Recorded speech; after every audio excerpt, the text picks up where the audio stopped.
You know, it's been a tough year on bears in Colorado this year. The Game Commission has had all kinds of trouble calls. Unfortunately, they had to put a lot of bears down because they were breaking into people's houses, killing chickens, killing goats, all kinds of stuff. Because even though it was one of the wettest years we've had for 40 or 50 years, we also had a late freeze in the spring, and it killed a whole lot of the berries and a lot of the acorns. So the bears, even though there was a lot of moisture, didn't have a whole lot to eat. We had our own bear issues. While we were trying to get hay and trying to guide clients, we had bears coming into our place almost every day. They were breaking into the barn, which was pretty funny actually, because I accused the kids of leaving the barn open one day. And of course, you guys know kids, wasn't me, passing the buck. And I'm like, somebody left the barn open, and they did it yesterday too. So I set up a trail camera. I had my stealth cam, that new DS4K, boom, set it up, faced it at the barn, and guess what I figured out? It was a bear leaving my barn open. He was actually breaking in like a little cat burglar, although I guess it would be a bear burglar.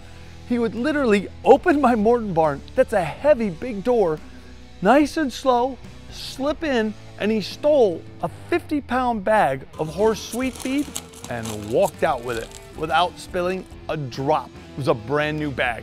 So I think he stole a couple by the time I figured it out, and then I started locking that up so he couldn't do that anymore.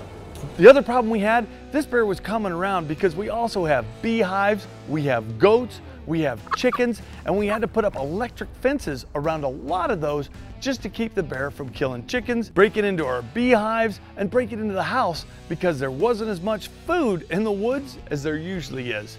But the one big bear that we really wanted to take was very identifiable.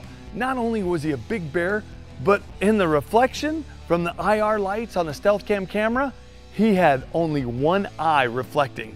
So pretty cool, because years ago, we had another one-eyed bear that was hanging around the house, and one of my clients, Larry, and me ended up shooting that bear a couple weeks later. After he was hanging around the house, we caught him in one of the oat fields, and we slipped up, and Larry took the one-eyed bear.